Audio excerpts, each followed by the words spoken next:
Hello, everyone. Welcome to this week's episode. We are doing the same old shit, so we will be doing Twitter, Jackbox, and Duggadoos.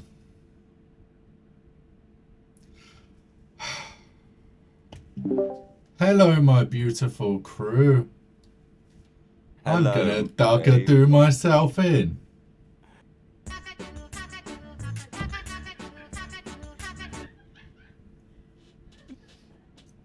End of stream. Thank you for coming, We guys. get it at the same I can't believe we synced up. time. We always sync it up. We're on the The same. concern. same The brain concern. Welcome to the Kurt Cobain tutorial. Oh no. I just love how there's just this weird sort of shift. You got the Duggadoos, and then you got me and Dave, and I look like a fucking American trucker at the moment. So, yeah. Not an American. America. How is everyone? Dugga, don't go there. Look at Oh. this. Yeah, not bad, not bad. It's been alright. Oh my god, they did it. Yes, You we son did of a it. bitch, you did it. Yeah, it happened. We cooked. Yeah, they Yep. did it, Mal. Things got out of hand, and they continue to get out of hand and this stuff. They're trying Anyway, to how kill is Out us. of hand. everyone? So, how's your week been, Rob? My week has been eventful. I have been on Time Team. So, for those not in the UK or who haven't heard of Time Team, basically it's about archaeology. It's a show where stuff gets dug up and old things basically. It's fun though. It was fun. So I was doing some surveying over in Suffolk. Just got back, really tired, and I got a hat. It's great. So Old if you things haven't get already, dug go and up. check out Time Team on YouTube. It's fun. Old things get dug up. So, like having a fight with a girlfriend. He's out of line, but he's not wrong. Yeah, I was gonna say he's got a point.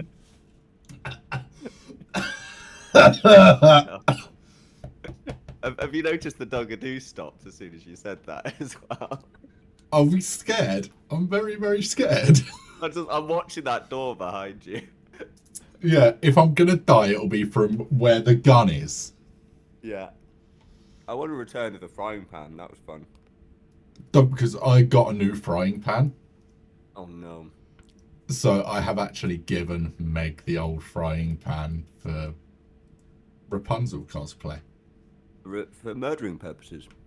Because, you know, that frying pan is actually bent and everything. Like, you put it on the hob and it does that. Is that from hitting you over the head repeatedly? Most likely. I can see that Meg is putting stuff in the open chat. It's getting out of hand. I can't open the open chat because then it fucks everyone's cameras up. I should have Well, thought there's- about that, It's really. just a trans rights Duggadoo. Yeah, it's J.K. Rowling bait. It's glorious. Jake. Hey, Hey, Noah. Noah, how you doing? Hey, Noah. Well, welcome to Hello. Duggadoo land. Where How's all the your car, dreams are Noah? fulfilled. No Noah's smoke. car is cursed and broken down again. Oh no. But surely Noir being Noir can just pick up the car and carry on. Oh, I mean, God. to be fair, she probably just bench presses it. Yeah. It's like, oh, car's dead. Oh well. Oh well, I I'll can say- just throw I it. don't need to go to the gym. I can get my gains here.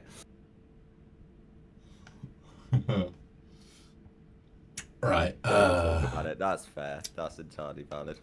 So, we have some good Twitter stuff today. Oh no. What do we got? Do I need to put my not MAGA hat on? Well, we got conspiracy theories. Oh yeah. We got England's football team stuffs. I mean, that's a conspiracy theory. We have fucking Shooty Gatwa. And we've got the EU getting a 50% tariff. off of Guess Who, the other orange prick. The other one, not Dugga. Dugga don't. That's Yeah. Trump's new name, And then obviously Clarkson's Farm is trending as well. as it should be. Yippee. Though we're not going to discuss anything from season 4, even though I have binge watched it today and I'm all No caught up. spoilies. Good, because So- my server are yet to see it, and as am I, because I've been working. We will no discuss spoilers. season 1, Yes. because season 1 we can discuss. It's been out long enough that you Yeah. know people haven't got an excuse. Mhm. Yes. Fucking Dugga. Dugga do. Right, we're gonna do Twitter then. Yeah, let me just press Dugga's the in right it, Twitter. button. Are we gonna Dugga do Unlock the Twitter? tweet. Tonight do on that. Mock the Tweet. Let's Yes. start off with conspiracy. Conspiracy theories. That's That's all. on buzzer. That's if we ever do the quiz again, that's gonna be my buzzer. Oh my Our God. buzzer. We won't know. Meg and I are gonna have the same buzzer. Wait, Oh. I'll Wait, edit wait, it so but one I of them do. only does Duggar and the only one does Do. Unless one of us has the Dugga do, Dugga bit Dugga and the do. other has the la la bit. You could split it into stereo. So like one of them's like Dugga to the left, Do to the right. Oh, that's glorious. Dugga's to Sorry. the left of me, Do's to Dudes the right. right. Here I Yeah, am, stuck in the middle with you. Stuck in the middle of Dugga do. But I mean, yeah. technically, Dave is in the middle of two Dugga do's. Oh, for It's true. fuck's. Yeah, I'm all right. I'm the king of the Duggadoos and Dave. It's the only time you do get to top. Yeah. Yeah, valid. I'm not even gonna. He's I'm not even gonna gonna go to that one. dispute it. I'm just gonna take it like a good sub. Oh my god. Oh my god. Oh god. Oh. Right. So yeah, first topic, bank holiday. So obviously you've got all the people Thank like they're God. geoengineering. Mm-hmm. What? We're gonna geoengineer a bank holiday? Yes, please. More geoengineering, please. Well, it's a bank holiday on Monday, isn't it? So Yeah. obviously they're seeing the vapor trails in the sky and Oh, because they're actually going outside. Yeah. 'Cause Yeah. They're not on the factory floor. but they're like, it's geoengineering to make it rain on a bank holiday. No, it just rains on a bank holiday. That's just how it is. That's how it be. Yeah. It's almost like rain happens. Yeah. But they literally use the cone trails off of airplanes. They're like, it's vapor Oh. trails. Yeah. And Well, they it's are like- vapor trails. Yeah. Contrails is a made-up thing. Vapor trails are real. Yeah, it's such a like the fact That that was the thing they're, that like, confused me for the they're first for the spraying longest time. chemicals. Yeah, that was the thing that got me for the longest time. Is I was trying to work out what this whole contrails conspiracy theory was, and then all of the pictures I saw were literally pictures of vapor trails from aeroplanes, and Yeah. I just felt like kind of going to these people like showing a picture of an aeroplane with the vapor trail coming out of it, and it's like, look, aeroplane, vapor trail. Can you not see the two are connected? It makes me laugh because more often than not, it's old people, Yeah. and you genuinely see. Well, when I was young, the trails didn't last in the sky as long, and it's like, yeah, because the planes weren't moving as fast. You daft cunt. Yeah. God, your voice went there. Well, it's also it's different engines, all this kind of stuff. Yeah. It's just like it's just because that's the thing. It almost like gets to the point where you think, have you never seen a jet engine before? Like you're not that old. Like jet engines have been around for a long time. It's like, what annoys me is none of these old people that are doing it were alive in World War II. Yet they're the same cunts that are like, we didn't fight a war so that they could geoengineer our fucking bank holidays and make Fight it a war, rain. you dumbass. Yeah, it's like you didn't fight a war. We didn't And fight a it- war. This is the thing that bothers me is that if you ever meet anyone from like the so-called golden generation that went through the war, they're the most chill people ever because they actually they understand what it's like to go through shit. So they just Oh, like yeah. they've lived it. That's the thing. People that actually like went through the war, fought in the war and that, none of them tend to be homophobic. Because they're just like, well, we were fighting so that people could fuck who they want, basically. Yeah. Like, yeah, we were fighting for freedom. Freedom means you can fuck who you want as well, surprisingly. Yeah, well, that's the point. Is they were fighting Nazis. The whole point was like they fought against those people, so they tend to be pretty open-minded. Yeah. And then it's like the generation that followed them are like, ah, no, gay people. Oh, I'm scared. Because that's what homophobic means, is that they're scared of gay people. It's true. Phobos, fear. Indeed. It's like transphobics. Imagine being scared of a trans person. Yeah. It depends on the trans person. Although I think isn't that the point? I think at least with your sort of turfs, there was the whole sort of premise is something about like they're scared of a trans person walking into a toilet cubicle or something. Something like that.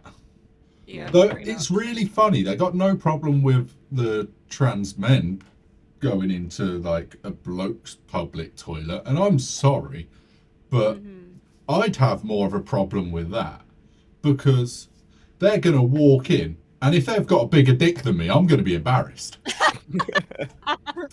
Like, great. It's like you weren't even born with that. Yeah. That's not fair. Like, talk about How is this biological. legal? Yeah. Sorry, it feels better with the hat on. Send them back. Oh my god. You know, there's How no dare they biological have a big bigger dick. It's not fair. advantage there. They get a surgical advantage. Yeah, because they can pick what size they want and Yeah. everything. They just walk in and they're like, I want a 12-inch schmeat, please. I'd like want a the schmeat extra feast. large with plenty of girth. Swallow Dave. Oh right. Oh Look, my God. look, he's done it to me plenty of times. He's so, done like, it to both of us plenty Yeah. of times. Nobody Exactly, fucking clip stay that. back. Someone please clip that. Swallow day. I'm gonna clip that later if someone else doesn't beat me to Oh. It's just pure smut and I love it. it. Cool. This makes me like, apparently there's a strike happening this weekend. And everyone's just like, it's not a strike, it's a bank holiday. You're all You're all But, daft, yeah. So what's the strike about? Mass strikes. Oh, patriots expected to shut down Britain. Why are patriots striking? Oh, I think it's about because Keir Starmer's actually doing good shit for once. I reckon it's So because, obviously the right wing are pissed off about that. I reckon that they're scared of the size of the trans dong. I reckon that's what it is. Yeah. Yeah, they're striking. They're like, it's not fair. Send them back. The fuck is that? I mean, there's a person. Hello, Yeah. person. We got the She's bank seen the sun. holiday coming up. Larry's back. We love Larry. We love Larry. Larry. What's a lad? Larry What's for a Prime lad? Minister. Hell yeah. Prime Minister Larry. Go on, fall in, fall in, fall in. Yes! There she goes. There she goes. There she goes again. That's it. I love British bank holidays because Brilliant. like Americans think that they know how to do like long weekends and stuff. They fucking don't. We just get drunk and do crazy shit on the Yeah. spot. You've not had a long weekend until you've seen a British person drunk asleep in a bush. Been there. Oh, that's a nice picture. Oh no, I see oilseed rape and it just it makes me want to sneeze. I grew up in like real countryside, and one of the farmers, he only grew oilseed rape in one of his fields, which was stupid. He should have rotated the fields round because. Oh god, yeah, that's not good. Yeah. But he actually ploughed the fields every year and everything like that, which is bad for the soil, like bad for the atmosphere. So many different things he should have done, but hey. Yeah. Yeah, he should have done hay actually. Hay would have been quite good. that would have been a good one actually, and more profitable than the shit that he was putting in at the time. Yeah. Though, Don't the Americans call it something else because they don't like the word rape being associated with the oil? I'm actually not sure. I've gonna always look quite that up. enjoyed it because if you're ever with someone who doesn't understand agriculture, you can sort of point at it and go rape, and then they get shocked for a few seconds. It's beautiful. What? It's a bank holiday, you nuts.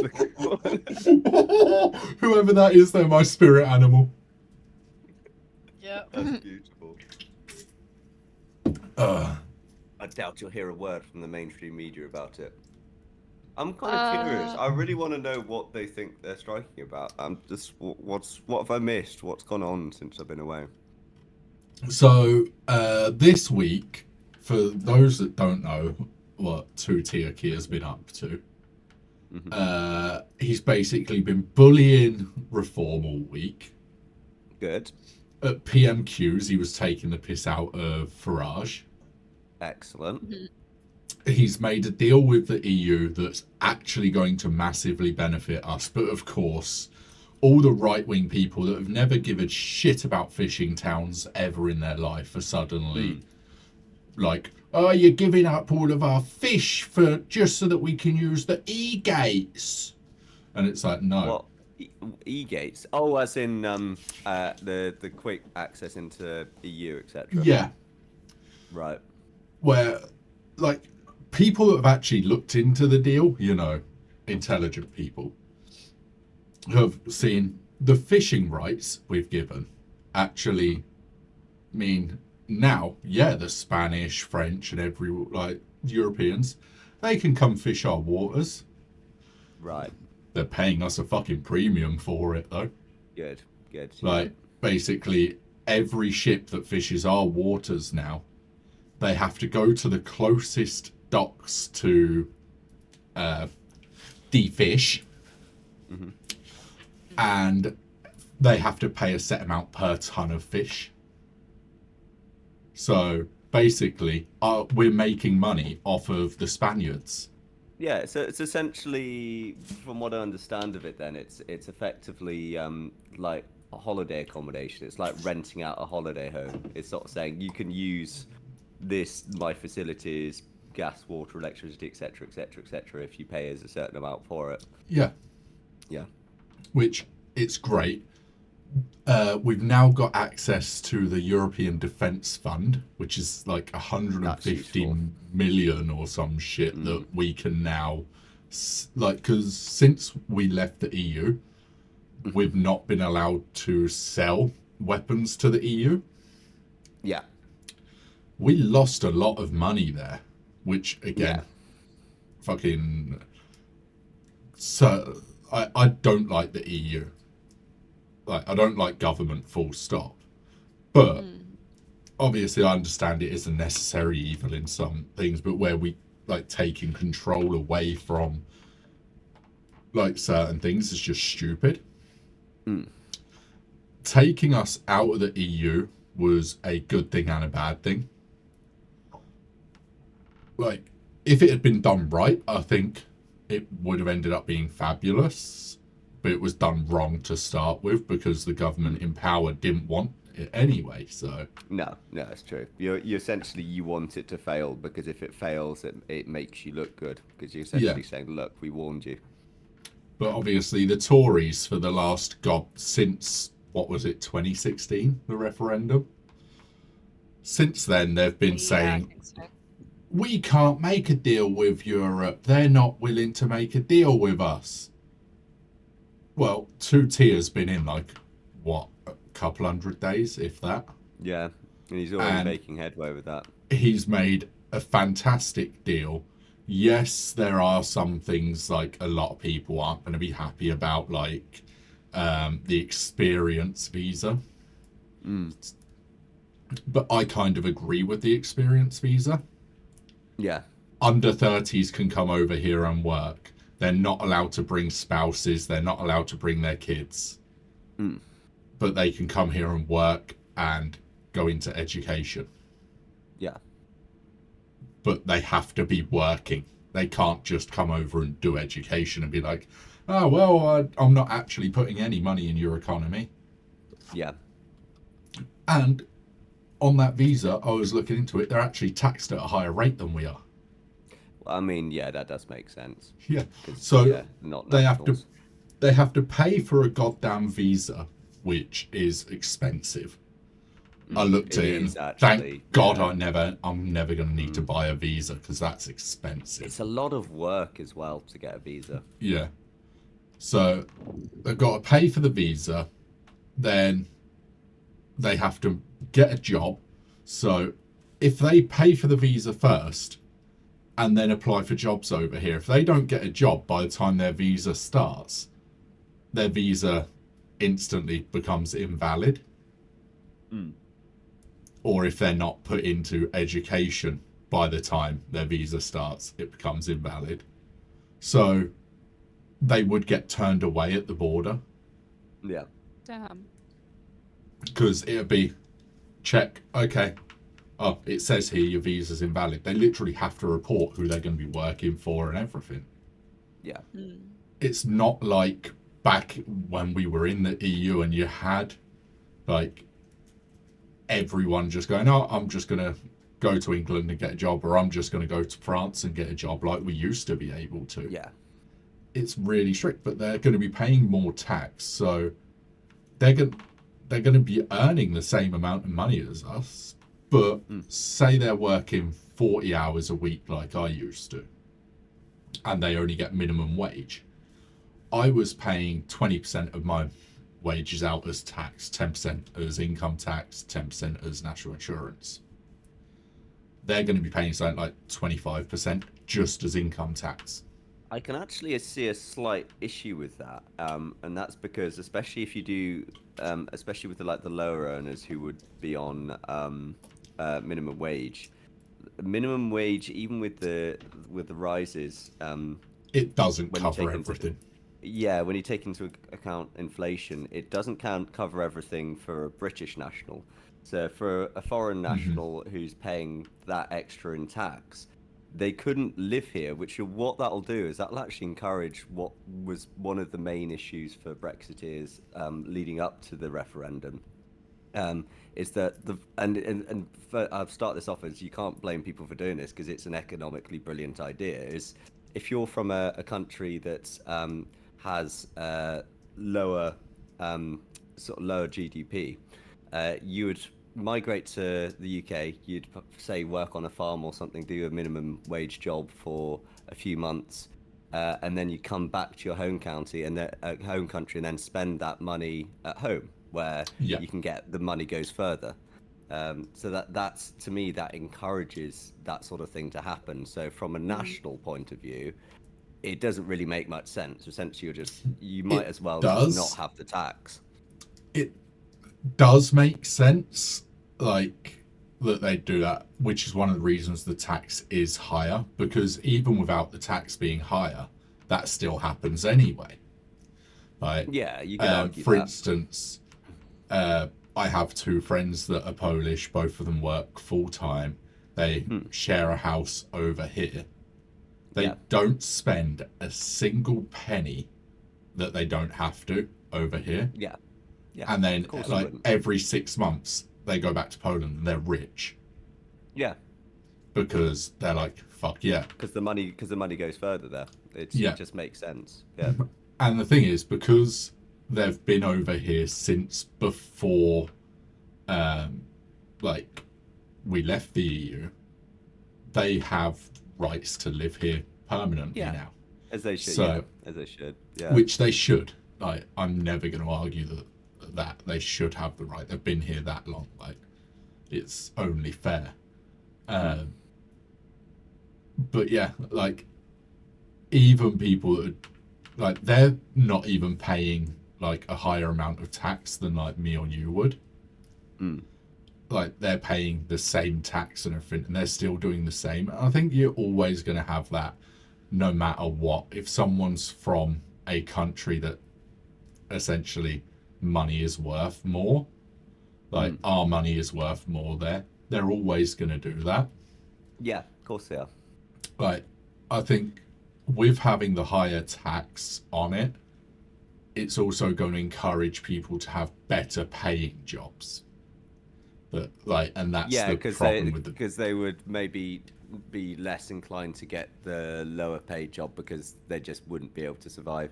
I still think though it is just I'll kind of reiteration what I was saying. I still think it's going to encourage that behaviour more and more though, because it oh means yeah, that if you are on minimum wage, there's literally no point, even if you wanted to stay in the UK, there's literally no point staying in the UK because you can't afford to live. Like, why yeah, would you? And I guess from, if you're a sort of hardline Brexiteer, you might be like, yeah, good, we don't want them here. But I guess my argument was it would be, if they're going to be here, then we want to make sure that they're paying back into the system and are actually able to live. yeah, Otherwise, they're literally going to come in here, take the jobs that are there, and then disappear off and then spend that money at home. And you're yeah. basically just sabotaging the economy. Well, it's an experience visa. That's the thing as well. It Hmm. isn't a permanent settling visa. And Yeah. that's the difference, is before they were coming over on permanent settling visas to work. And then they weren't actually permanently settling. Yeah. They were coming back and forth. And that was the problem.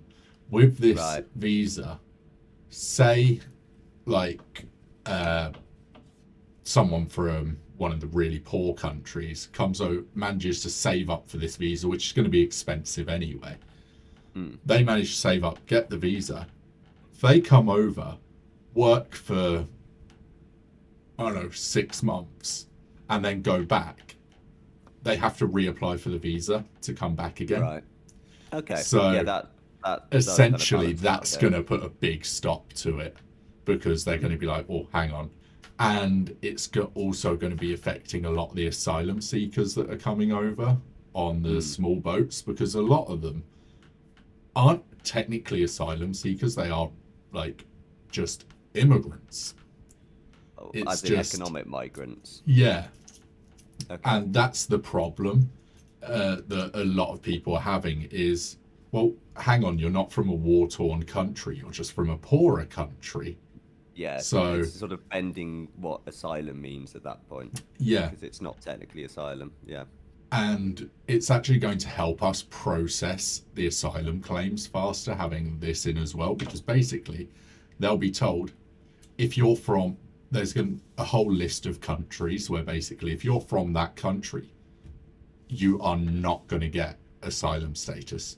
Your option is, if you're under 30, you can get an experience visa for 6 months, Mm. or you can bugger off back home, or you can apply for a settling visa. But again, you've That got to pay for them. you just made me think of something actually, which is a really interesting point that I had never really considered before. I've just kind of taken it as read that when you think of asylum, you think someone from a war-torn country, but I've never really considered this before. But I assume it's somewhere in the Home Office. They must define what's considered asylum and what isn't. So at some Yeah. point there must be some bias coming in there, whereby if the government have decreed that this is a war-torn country, whereas, for example, I mean, it's always going to crop up, but say, for example, the Gaza Strip, is that asylum? Because there's obviously elements in the government that would Yes. consider that not worthy of asylum. And then you get into the sort of, nuances of, is it asylum, isn't it? But yeah, sorry, that's kind of unrelated, but it's a good So good yeah, point that sort of, the yeah. government actually have a list of what is considered a Yes. war-torn country. And it's actually quite a funny way that they define the list, because it doesn't necessarily mean that they're at war with like another country. It could be that there's civil unrest within the Yeah. country. I mean, So for like example, with Syria, with Colonel Gaddafi when he was yes, doing his shit. Like that's why we ended there's up with all the Syrian refugees, was because Gaddafi. there's a sub-Saharan country as well at the moment that's in a real civil war. I forget which one it is, but yeah, there's. I feel like quite a lot of those would be under asylum as well, because obviously Hmm. your home's under real threat. You need to get out, kind of thing. Yeah. But one of the things is, as well, we have a list of the countries, and it's how many safe countries they would have had to travel through to get to us as well. That's good. So, if, That makes for sense. instance, they would have had to travel through 7 safe countries to get on a dinghy to get to us, then they actually wouldn't be classed as asylum seekers because Yeah, because that does reach a point. There's the whole sort of beggars can't be choosers. You can't be picky with it. Yeah, it's sort of ultimately, as long as you're safe, you have, food, water, a roof over your head, to a degree. I think that, that you've reached asylum at that point. You've got some kind of level of safety and security, and as long as your family is kind of accommodated for, then yeah, there does reach a point where it's like, is this, I've escaped from this war-torn country. I'm shaken up. It's a horrible experience. And then you almost crack out the holiday manual. It's like, let's go to Ibiza. That seems nice this time of year, Yeah. And then you get there, it's like, it's asylum because I'm coming from a terrible place. And it's like, to what extent is that ethical? That's it. I understand the right-wing sort of mentality with it as well, when they're coming across from like France and stuff to us. It's the hatred of French, probably. Yeah, exactly. It's not even the Syrians on the boat. It's the fact that they're coming from France. Yeah. But like, I mean, if you had the choice between coming here or staying in France, like you'd come here every day. Yeah. But I understand like the right-wing argument of, hang on, they've travelled at that point, they've travelled through like so many safe countries. So why are they choosing to settle here? And honestly, I agree with that. Well, I think probably what it is to a degree is you got to remember, going a long way back, we were the center of the world's biggest empire. So we have communities from pretty much every nation on earth in the UK. So if you know that there's already say, for example, I guess Syria came up earlier. Say, for example, you're a Syrian refugee escaping war-torn Syria. You're running away from ISIS. Half your family's been taken away from you. It's a horrible situation, and that, say, for example, in a suburb of Bradford, there's a community of Syrians that are there with open arms, ready to take you in. They can get you started. They can give you like food, water, a job.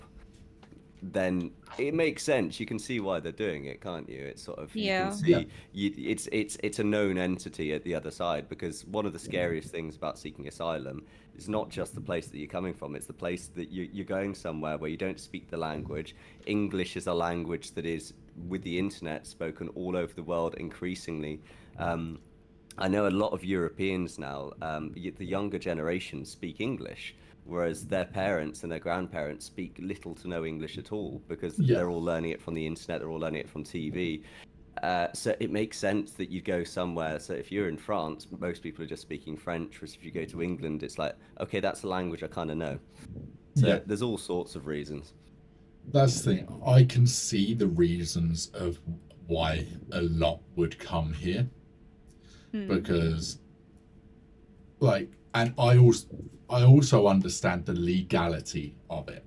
Like, people will always be like, oh, they're just coming here because we're soft on them and they get loads of benefits, even though they're not actually entitled to any benefits at all for years.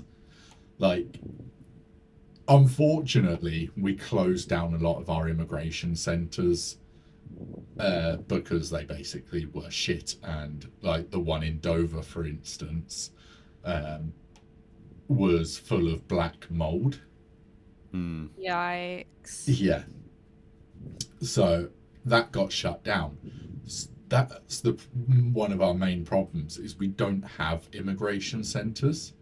If we still had them like we used to, they wouldn't be getting put up in hotels and stuff.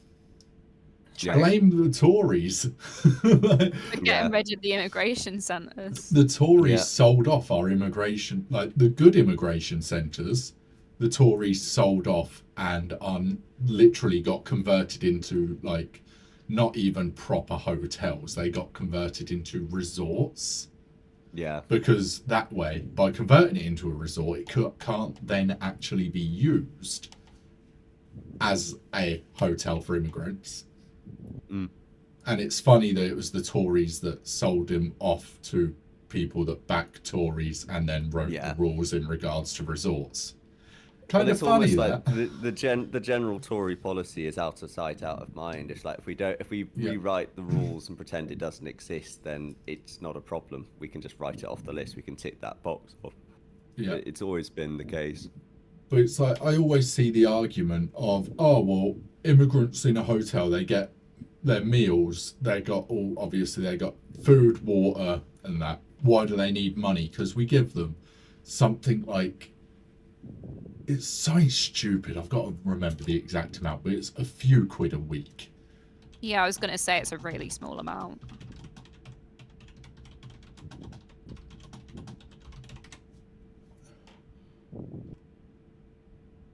And it's not like they're getting like 5-star room service at the hotels either. No. No. Like they'll be getting they'll be getting the most basic stuff. Sometimes it makes it. I mean, to be fair, even the hotel thing to a degree. Like I've been in sort of travel lodges in winter, and you know, there's pretty much none of the rooms are full, and there'll just be a family of what's clearly like an immigrant family that have sort of arrived, and you see like the son getting ready for school and things like that coming out of the hotel room, and you think, actually, you know what, that's pretty good because they've got that room's empty anyway. It's available. It might as well be used, and you know, they got somewhere to sleep. You know, it's going to be pretty good. They're going to have a working shower, all that kind of stuff. So sometimes it kind of makes sense. It's just, I think the problem is because a lot of this stuff is done top down. It doesn't take into consideration different people's circumstances. It kind of blankets things. So it's either like all immigrants are great or all immigrants are bad, and it doesn't kind of look into the nuances of where people are coming from and what they're trying to do and where they're trying to get to. And it's like a lot of government things. It's so blanketed that it's very, very easy to exploit the system if you know the loopholes, and it's very, very easy for people to get left out if they don't, and it's like, it's tough. Here we go. I have Void up on my screen here. Because that way, you know, you can see I'm not just pulling numbers out my ass. But if you get food where you live, you'll not get any money if food is provided in initial accommodation when you first apply for asylum support. So the ones in the hotels where they're getting the fed and everything like that, they're not getting any money at all. If they then qualify for full asylum support, which can take ages to get that, it's not, oh, you'll get it within a week of landing on the shores. Like, that can be like a year that they could be waiting for that. Yeah. But if they're still living in a hotel while they wait to move to somewhere more suitable, you get a weekly cash allowance of £8.86 for travel and clothes because their food's provided for them. Yeah. That's fair. £8.86. Yeah. Like, for weekly cash allowance for travel and clothes. Yeah. I mean, obviously, it depends. That if again, this is where nuance is quite important, I think, because if that were here, £8.86 is great. Like, you could do pretty much whatever you want with that. If you were in London, for example, you're really going to struggle off that. In Dover, you really would have to make sure that you'd be getting a job and sorting yourself out with other stuff, I think. Which they're not allowed to work. No, they can't. That's the part. You see, this is part of my issue sometimes, is that I do think, to a degree, they would need some sort of flexibility in the rules, because if they're trying to escape, that's the thing as well, like on a humanitarian level, if you just escaped a war-torn country, your brain's going back to some of the horrific things you've seen. It's kind of good for you to just get into work and do something productive, and you know, you're helping the economy. Yeah, I agree with that. It's good for you because you're not focusing on the things that have happened. And like, language barrier might be a thing, but there's jobs where you don't need to do a lot of talking. Like, there's sort of factory jobs, there's sort of production line jobs where farmers. There's things you can do where you could be really useful, and it's like, farmers have literally been begging for years for the government to allow asylum seekers to work on farms Yeah. and basically at a reduced pay, so that way the asylum seekers, like especially ones where they're not skilled workers anyway, they're learning something. Because if they're working on a farm, whether it's a cow farm, pig farm, whatever, they're going to learn things. Yeah. If they get paid a reduced rate because they're getting their housing and everything paid for by the government anyway, Yeah, I think that's fair. like that would be great. And I agree with that. And that's the thing, is that they'll be learning a skill, and then if after a while they kind of decide, you know what, actually I want to try and work towards a visa and all that kind of thing, they've then got the skills to work their way up, get a job, all that kind of thing. I don't personally think that's a bad thing. I think, because it wasn't their choice to come here essentially, but they're actually making the best of it. And I'm not being funny, but I don't, like, most people don't want to work on a farm. To want to work on a farm, you typically have to grow up in a farm area. Yeah. Like, as someone that grew up in like the countryside, I worked on farms from being a child until I was like 18, 19. I used to be out in the like spring, in the summer and that. I like middle of winter, I used to be going and picking fucking Brussels sprouts because one of the farmers grew sprouts. So out there from 5 o'clock in the morning until about 2 in the afternoon getting sprouts. Sounds like me with my sprout yield the other year. Yeah. But you got stuff like that, and it was back-breaking work. And I'll be honest, most farmers don't pay properly.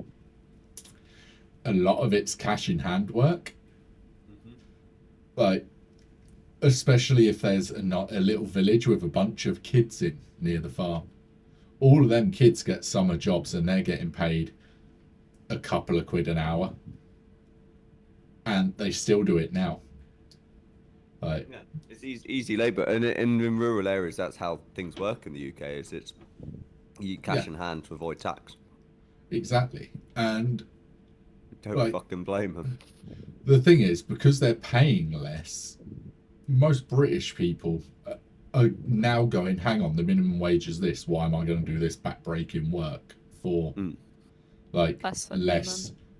Yeah. And it's like, yeah, it's less, but take the tax into account and stuff, and you're probably breaking about even anyway. Yeah. Like, but British people tend not to see it like that, and will go, no, that I'm too good for that. I should be earning.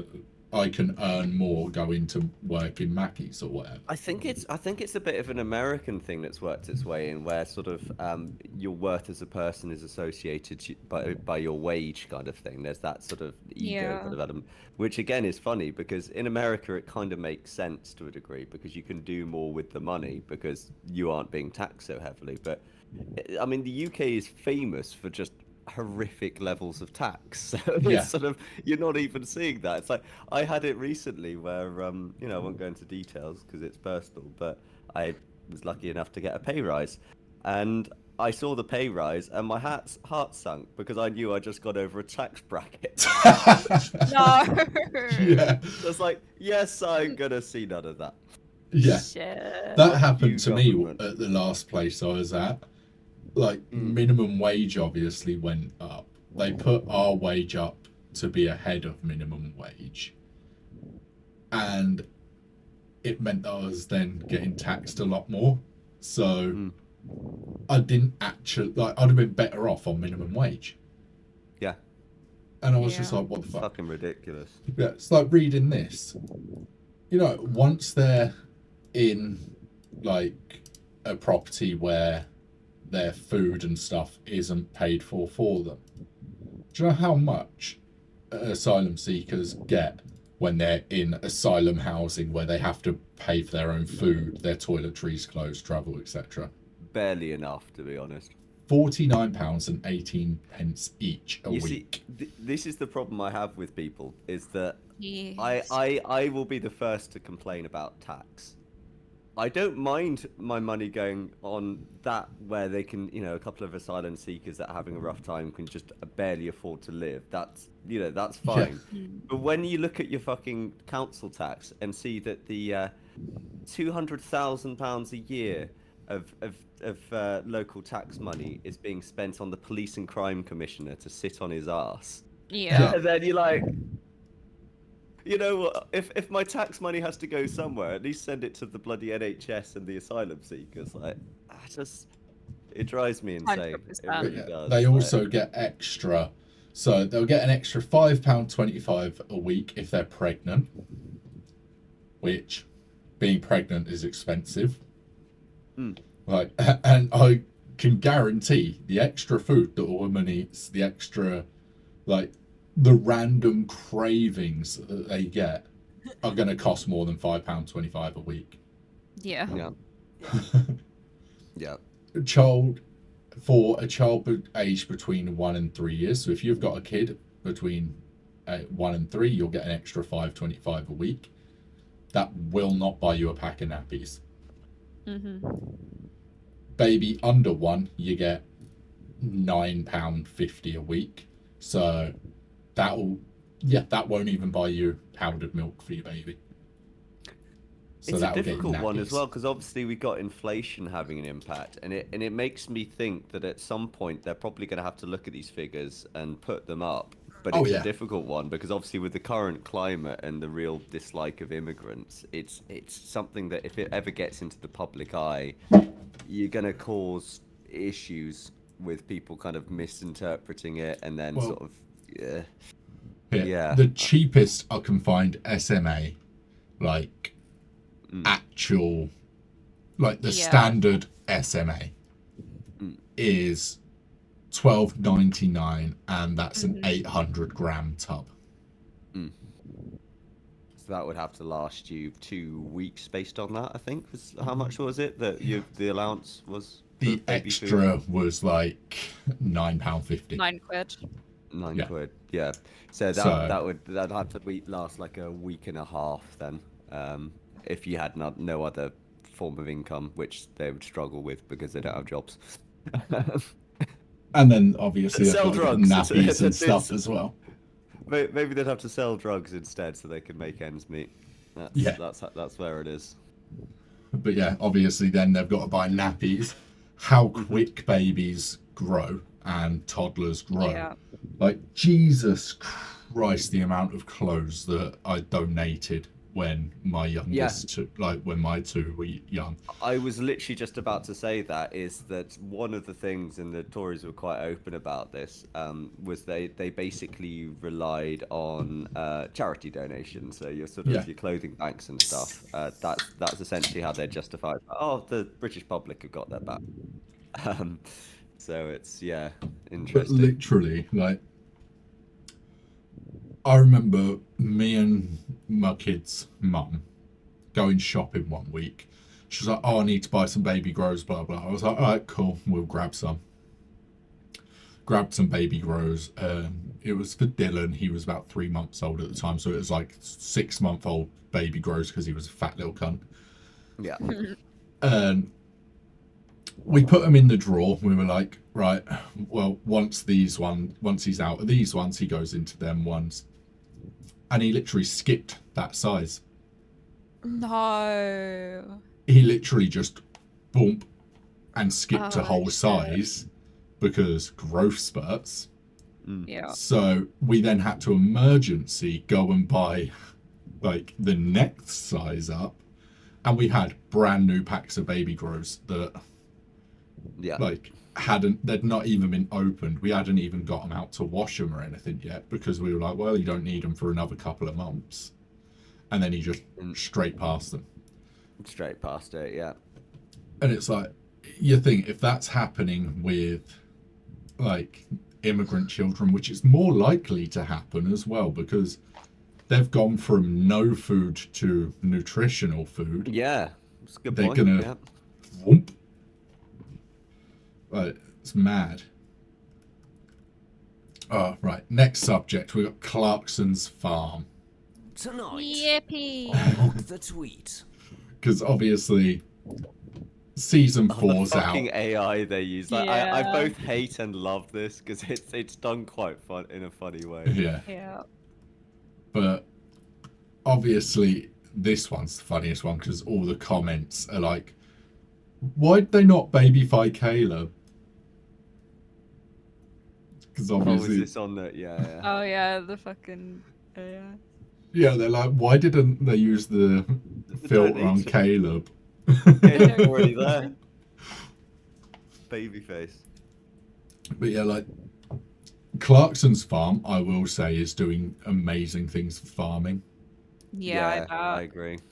Like, as someone that grew up like in farming communities, Clarkson's farm, especially like season 2. Season 2 really highlights the issues. Are we all caught up on season 2 now? Oh yeah. We did season 2 on Sunday in our server. So Yeah. There we go. So we can talk about season 2. We So can. season 2 obviously is where all the stuff starts with, what is it, West Oxfordshire Council or something like that? be West Yeah. Oxfordshire District Council. Yeah. And it really goes to show how they will argue massively against like Everything. everything. And it's, yes, a lot of it's because it's Jeremy Clarkson and he's a knob. Like, and he obviously he did at first say some stupid shit. But Yeah. it's also goes to show, like, areas like that, councils have far too much power. Like, a council should, in my opinion, if I own land, a council should not be able to tell me if I can or can't Build put on a it. building up or take a building down. Yeah, it's your Yeah. land. Like, the only time they should be able to tell me I can't take a building down is if it's a listed building. Yeah. Yeah, You know, or a building of historic value. historical. Yeah, significance and value. Yeah. Yeah. Otherwise, fuck off. It's Yeah, my it's my land. land. Yeah. I'd be down that fucking council hall with a shotgun and shouting, "Get Yeah. off my land." Get off my land. Yeah, this is my land. I can do what I want. Like, they shouldn't have that power where they can turn around to someone and say, "No, you're not allowed to put a track on your farm." Yeah. Because let's be, I'm being pretty cynical here, I will admit, but the vast majority of people, it seems to me, get into councils not out of any real duty to serve the public. It's because of ego. They want Oh, that yeah. power, Oh, and they know yeah. they're going to get that power if they do get in. So it's just They are, like, they are all self-serving in councils. It is very, very rare you're going to find someone that has got into the council because they actually want to help. They've gone into politics to become a councillor because, one, it pays well, and two, they get to stroke their ego by turning around to someone and going, "No, you can't do that," or "Yeah, you can do that, but you've got to do it our way." Like with the farm shop, how they Yeah. gave permission for the farm shop. Now, when they gave permission for the farm shop, how it was going to be built was all put in the planning permission, including the roof. Yeah. They then shut it down and told them they had to change the roof because they wanted slate roof instead. Even though they'd agreed on the planning permission that they could have the tin roof. This is one thing that actually specifically bothers me about this as well. It's in the Cotswold area of outstanding natural beauty. And Yeah. one thing I know to be the case with that is if you build within that area, you have to build out of either Cotswold limestone or there's a fake concrete equivalent of it that's made in Cheltenham that essentially looks more or less the same. Yeah. So that's sort of the two choices you have. Hmm. And although it's not written into law, it's generally accepted that if you're going to have a roof on it, you actually have limestone tiling. Yeah. Um, and so where the fuck's Welsh slate come from? Like, you're Nice. importing that from hundreds of miles away. The double standards here are insane. It's like if you're going to kick off about someone having a product like some beer from Gloucestershire brought in, Yeah. for example, Hawkston beer, like we found out the other day it's brewed in Bourton, Yeah. probably about 10 miles away from the farm shop. And then you're gonna fucking import Welsh slate because the locals think it looks pretty. Like, it's so ridiculous to me. It's just really is just imposing just personal grudges rather than it Yeah. actually being about proper politics. It's just Yeah. silly. Exactly. And like, obviously, you got Caleb and Jeremy. They are doing massive things for like Sorry, it's farming. the fucking barrel. Yeah. But they are doing huge things for farming, and they're showing what 100%. farmers are having to do to make a living now. Like, I think it's also, I feel like it must have also encouraged a lot of young farmers because there was certainly up until recently, and I noticed it quite a lot, this kind of weird taboo where farmers are like your old sort of disheveled, sort of like past it, and it was seen as a bit uncool to farm. Whereas I mhm, think, Yeah. although obviously it's shown a lot of the struggles that they have, I feel like it's encouraged. I've known a lot of younger people nowadays that are just like, yeah, farming seems like a great idea. Like, yeah, it looks challenging, but maybe that's what we want to do, and it's kind of it's making it a little bit more accessible for the general public. yeah, it definitely is. And one of the good things as well is people assume like our generation and even like the generations like after ours are lazy.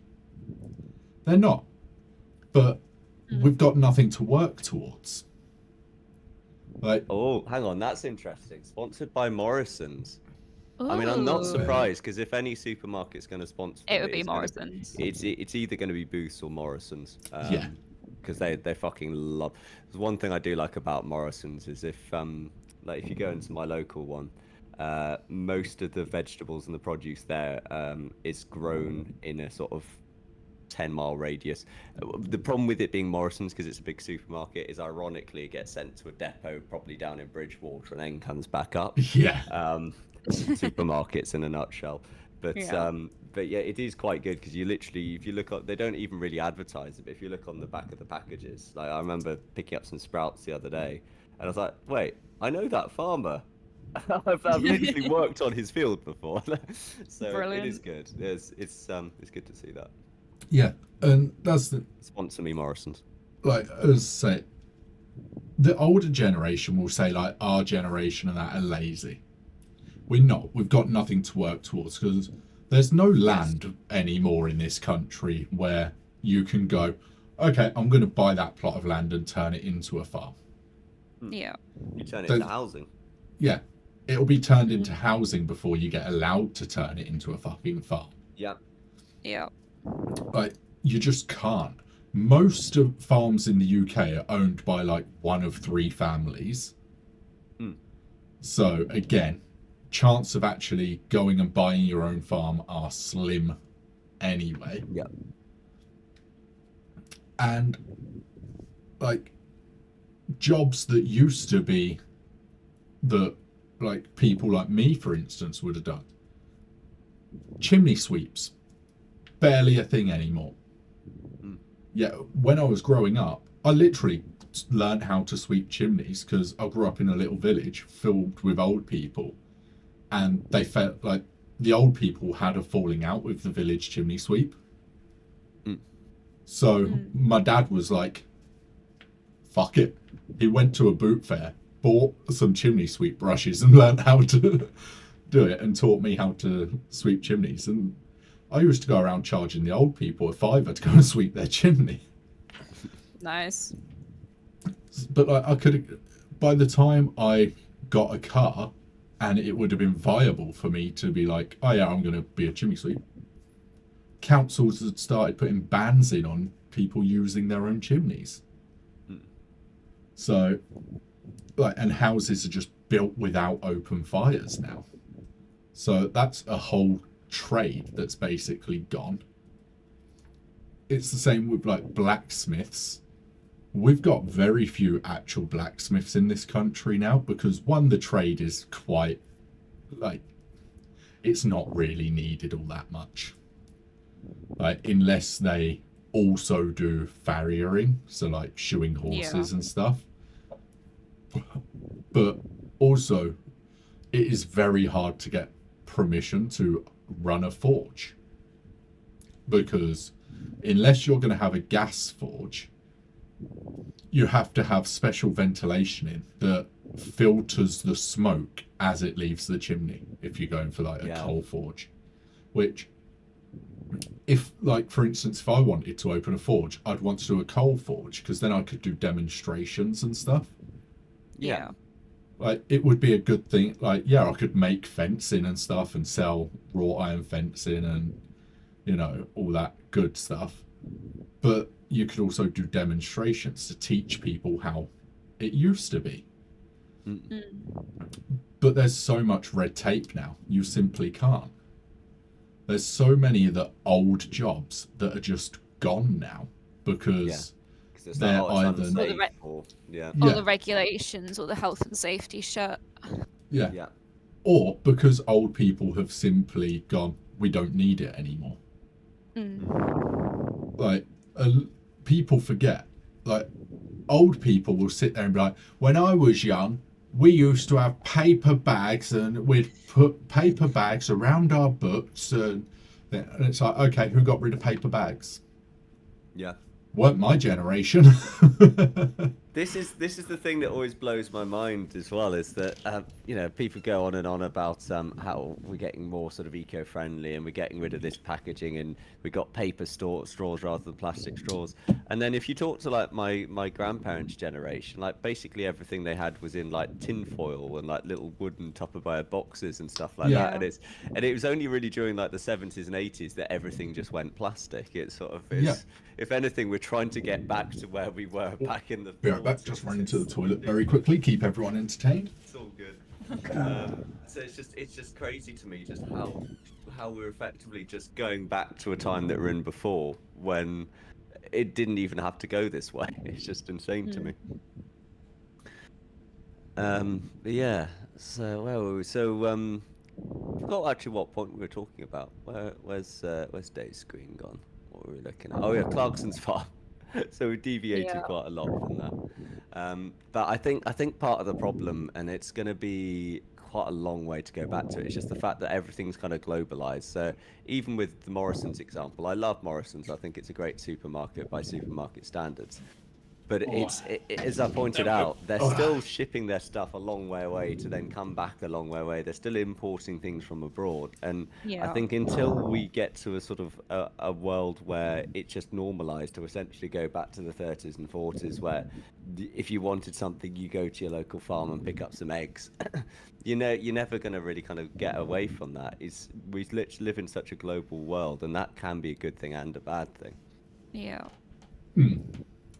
But yeah, it does make me laugh, old people being like, one of the things my granddad used to always say to me, when your dad was young, he used to go around the village collecting the glass bottles and cans and stuff that had been thrown away and take them to the shop, and the shop used to pay him for them. Yeah. And he'd go to me, why don't you go around and collect glass bottles for your pocket money? And I'll turn around to him and was like, because we're not allowed. They're all plastic. Yeah. One, they're all plastic. And any glass that there is obviously collected by the council. Yeah. Like, because we have all the glass bins and stuff. Shops don't pay us for milk bottles anymore. Because it used to be you got a few pence back per milk bottle if you took it to like your local post office or whatever. They stopped doing that. But it's our generation that get the blame for stuff like that, and it's like, well, it isn't us that scrapped it. We were just kids. It was scrapped before most of us were even a thought in our parents' freaking scrotum.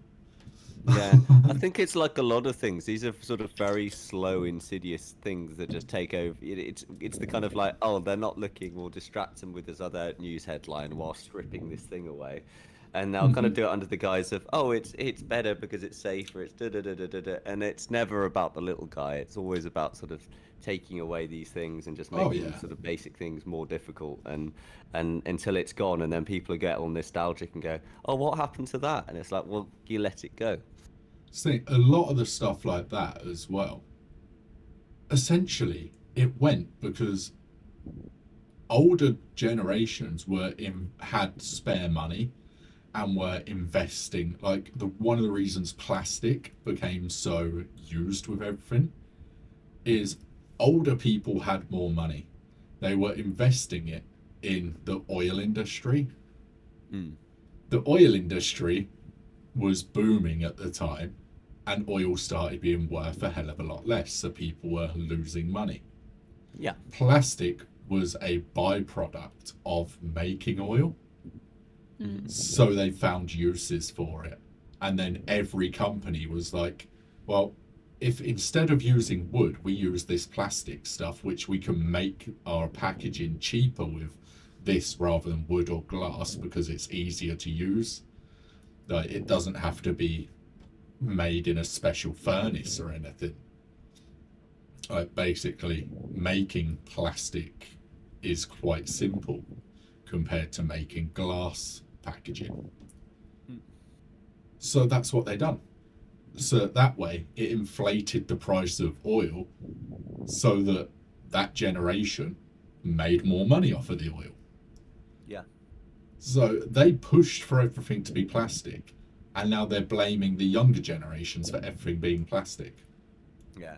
I mean, I will say, obviously, if you go into the nuance, it's not necessarily always going to be the people who are complaining about the changes that were personally responsible. Oh, It's yeah. that classic thing of the complexity of any democracy. It's like you may have even voted against the thing. It's like the classic thing where people go, oh, all Germans in the 1940s were pro-Nazi and all this kind of thing. It's like, no.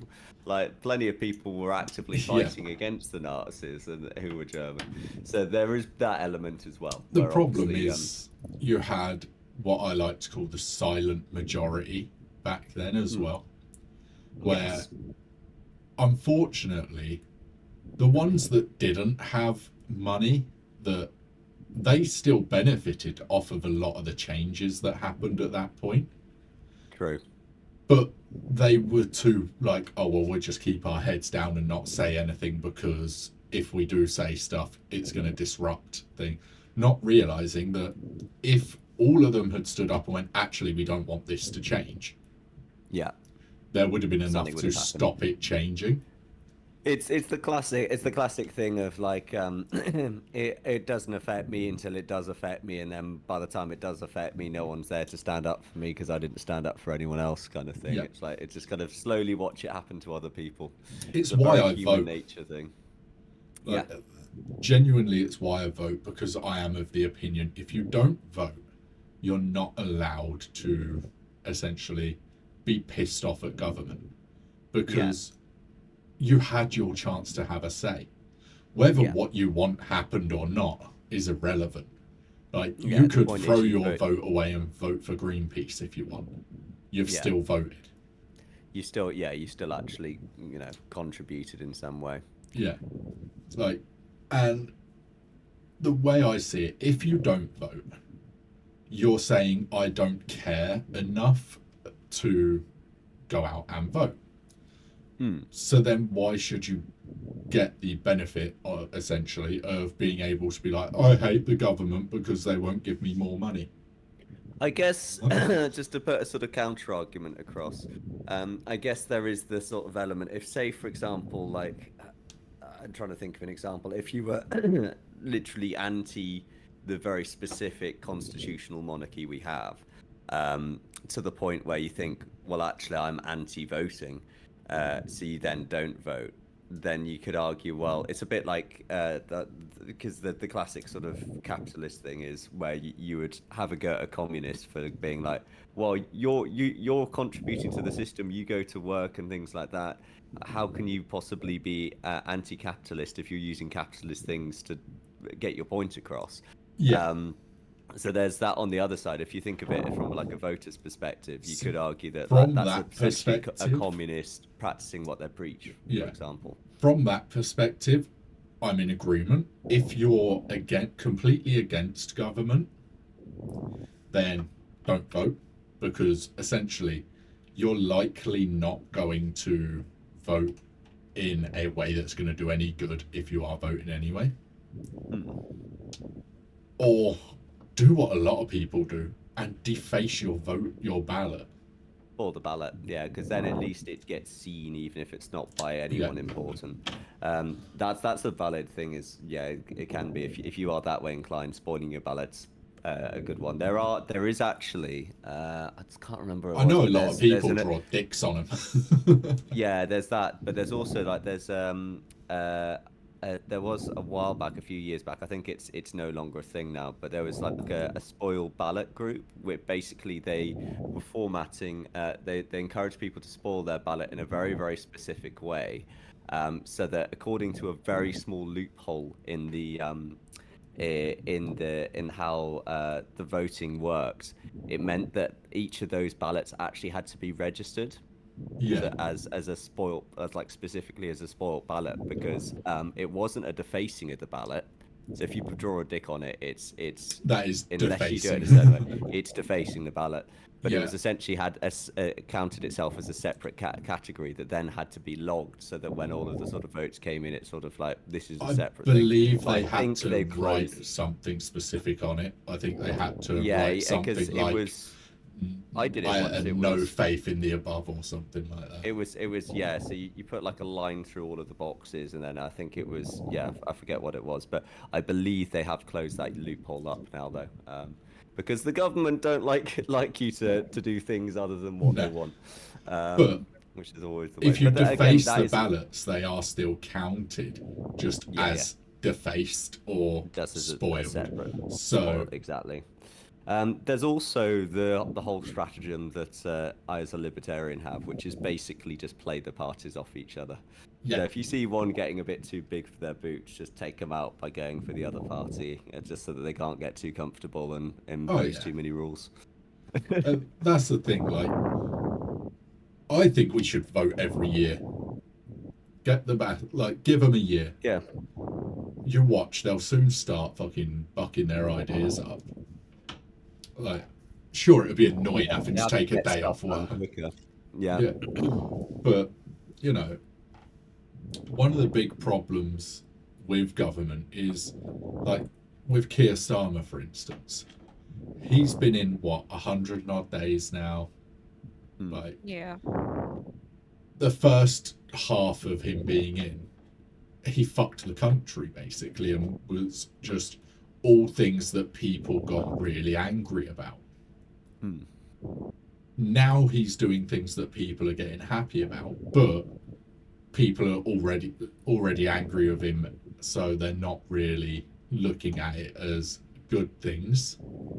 That's also Yeah. very, very standard British leading party strategy. Is that in fact, to be fair, you'll see it in most democracies the world over, where they actually purposely, as soon as they get into power, they get all of the things that aren't going to be popular with the general public out the way quickly, so that essentially they're relying on collective amnesia, so that by the time that it comes to voting, they're like, oh, actually, you know what? They did this good thing, they did this good thing, they did this good thing, and then hopefully forget the bad things that happened at the start. It's a common strategy. Yeah. Where the smarter, like, if they only had a guaranteed year that they're in power, you'd find more parties would go, right, I'm in, good thing, bad thing, good thing. They would shit sandwich everything, because they'd be like, right, I need to, even if they achieve exactly what they aimed to achieve and done the bad shit they aimed to do. But if they done it, right, I'm in power, gonna do a good thing. now I'm going to do the shit thing. Now I'm going to do a good thing. They'd probably get back in power because people would be like, well, yeah, there was that little rough patch, but either side of that, they done really good. The problem when they do like the bad shit straight away as soon as they get in, and then Leaves a start sour to taste. do it leaves a Yeah. very sour taste. And like, I agree. especially with Labour, like a lot of the older generation, especially, still sort of remember Tony Blair and Gordon Brown and like what they done to the country. I when like they how were in you say power. older generation, and that's basically when I think of New Labour. That's what my brain goes to is fucking the Same. war in Iraq. Yes, I mean same, like we're the same age though, but Yeah. you know, that is typically what people are thinking of if you say Labour. They're still thinking about that. And especially with like our age and upwards, they're going, well, they fucked us when they were last in power. So it was very hard for people to vote for them. Because people were like, well, last time we let them in for 10 years, fucking Tony Blair put us in war, and then that one-eyed Scottish idiot drained all of our resources. Whereas And- obviously mine and Meg's generation, we're kind of too young to really remember what the Remember last. that. Yeah. Yeah. You've We're been too young said, to remember the last lot of Labour governments. So yeah, all you've known is Tories, so there's that Pretty element much, of yeah.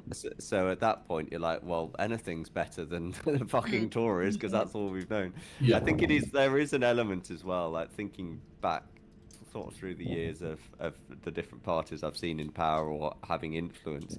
It is kind of a poison goblet, being a leading party in the UK, because you really are damned if you do, damned if you don't. Oh, And yeah. like if you think back, like even the Lib Dems, like they weren't even fully in power, but when they were in the coalition, that destroyed them. Like there's a Yeah. whole group of people who, students from my generation, I don't think will ever vote Lib Dem, because Yeah. I remember back when because I was at uni at the time when they raised the tuition fees, and the Lib Dems, essentially for context, got into the coalition on the basis that they were going to scrap student fees. So it was 3,000 a year when I started, which is obviously a lot higher now, but that was considered expensive at the time. And then I got into uni, and I remember pretty much I didn't vote Lib Dem, but I remember most of my friends did, because they're like, oh, they're going to scrap tuition fees. Like this is going to be great. We're not going to have all this debt. And then of course, because they formed a coalition with the Tories, and the Tories had the majority, the Tories had the bigger say in that agreement. So the Lib Dems ended up having to go back on their promise. And then the Tories rose tuition fees up to 9,000. So now anyone who voted Lib Dem just felt utterly betrayed, because they're like, well, Oh, yeah. where's the scrap and tuition fees? It's gone up. Oh, yeah. Like, I was and going to say, that's- isn't it going up again?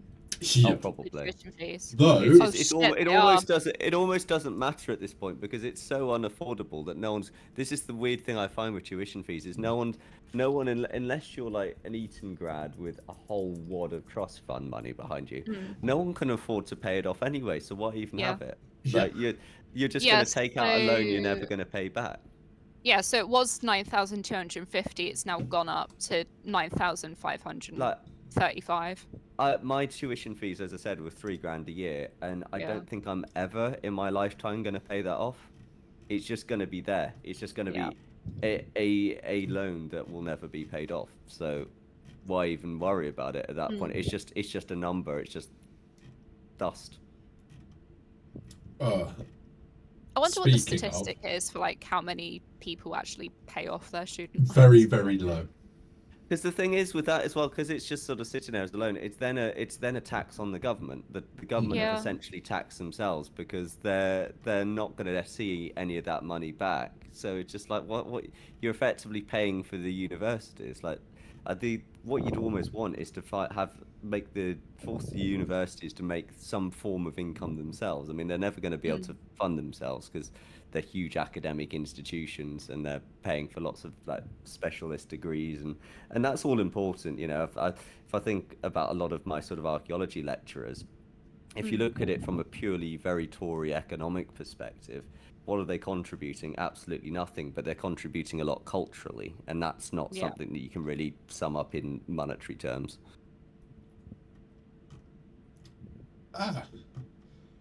So, our Oh, next what's subject. the orange doing now? So, the cunty orange has threatened Apple with a 25% tariff if they don't move production to America. Oh my. Mhm. Now, remember that the estimated cost of an iPhone, if it was produced, if they're made in America, would be about £20,000 per iPhone. Yeah. Oh my god. Yeah, it's rough. They literally worked out it'd be roughly $30,000 ish per iPhone if they had to produce them in America, because the amount of time it takes, the cost of getting the machines all set up in a like getting a factory, getting the machine set up, training Americans to make them, and stuff like that. The costs for them to recoup the money within an acceptable time frame, they would have to put the price up that high, because otherwise they'd be operating at a loss for such a long time that Apple essentially would go under. Well, I mean, to be fair, at this point, kind of similar to the student debt thing, I feel like most people effectively rent their phones now. It's like cars. Yeah. Everything's become like, you don't own things anymore. Everything's becoming like a renting culture. So if anything, that's just going to fast track that, because who's going to be able to afford an iPhone at that point? Yeah. But he's threatened Apple with that and threatened the EU with 50% tariffs. Now, we saw how that went with China, didn't we? Yeah. Like, he backed down pretty much instantly. It's such a weird thing with the US as well, because I don't know what it's like in Europe, but I feel like the Americans have quite a lot of German cars. So there's that sort of the import cost. But I don't think, other than obviously General Motors owning Opel and a few other things, there isn't really a tangible import-export sort of import of American goods into Europe, really. It's because But he's Europeans trying tend to make their own stuff. Yeah, or it's his way of getting American beef and chicken and that into Europe. And he's trying to make the EU up the prices of medication within the EU to match America. That is true, actually. They do. The Americans do have a monopoly on pharmaceuticals. That is very true. Though they don't, because most pharmaceuticals are actually made by Pfizer. Pfizer operate in France. They do, yeah. They used to operate in Sandwich, Ramsgate. I used to go to their factory every year with school. But yeah, so by putting a 50% tariff on, all he's doing is hurting Americans, because there's nothing in Europe that is imported from America that can't be made for the same cost in Europe anyway. Yeah, that's true. Like, in fact, it's normally cheaper to make it in Europe than it is America. Well, especially in Eastern Europe. Yeah, we've kind of just gone. That's how the Germans. That's how the Germans have been so successful since the Second World War. Is that a lot of their, if you notice, a lot of their factories on the eastern side of Germany, which would originally have been Eastern Germany, and they built them there because the labor was cheaper. They could charge the staff less to essentially do the same job, and whilst all of their the big sort of business hubs, the sort of like the head of BMW and all of the rest, they're all in the West. Well, actually, BMW, that's Berlin Motor Works, isn't it? So that would actually be in Berlin. But the vast majority of the big sort of financial firms and the sort of where the offices are in the West, whereas the kind of all the factories are in the East. And there's so much of Europe is like that. They'll just sort of set production out in Eastern Europe and then sort of have all the kind of the big hubs and the brains and stuff in the West. Exactly. And the thing is, one of the big thing that he's saying is like that we have monetary manipulation. What does he mean by that? Yeah, because that's what I'm trying to figure out. Because do you know Monetary who? manipulation. Which the only thing I can think he means by monetary manipulation is that the same way America does, we'll print more money when we need to. Same way Europe does, same way America does, Korea does, every country does. Yeah. And their money becomes worth less in doing so. But within the EU, one of the reasons it doesn't affect it quite so much when they print more money is because of how many countries are within the EU that use the euro. So it's spread out a lot more. If you've got one country going, well, I'm going to print another £1 trillion, that's going to really affect that money. If you've got 20 countries going, let's print another trillion, and they share it between them, it has a far less impact. Yeah, which on the flip side is also why one of many reasons why Greece's economy is completely collapsing. Oh but yeah, it does, at least as you say, it sort of balances out, so you don't get this. The main benefit you get is the euro is actually quite a strong currency. Yeah. It's not pound strong, but it's strong relative to say the dollar and quite a lot of others, where they basically just keep pouring more and more money into the system to the point where it devalues it. And this is Trump's big problem. He doesn't realize that they just keep going, oh, well, we'll just print more money. And it's making the dollar worth less and less. I mean, it's worth more than it was when I was a kid. I remember £1 used to be $2. Yeah. Like, but I mean, that's partly obviously, because the pound's dropped at points Yeah. as well. But I think it's doing quite well at the moment. But I think that's because a lot of other economies are. This is one thing I will say in favour of Starmer, I think, is because he's done quite a good sort of middle ground with his discussions with foreign politicians. he's just And, made he's three sort of- great trade deals. He's very good at hard line, but not too hard line. Like, he knows when Yeah. to sort of submit a little bit and then give it. He's very good at these discussions, which has meant that He's a we've not legal guy. really we've not really sort of antagonized people, which has meant that it's not had a big knock-on effect on our economy. Our economy is just kind of like navigating the waves well enough that it's not great, but it's not struggling. People Relative forget to- he's a legal eagle. He knows what he's doing. Yeah. Like, and when you're dealing with the law, you have to learn how to feather the rules and Yes. how to push and when to push. And Yeah. I When will not to push. yeah. I'll give it to It's him. like He giving is birth. exactly you know, just like getting that D, you've got to know when to push and when not to. Yeah. And he is very good at it. Like, in terms of negotiations, you've got all the right-wing people like Farage saying that he's weak in negotiations.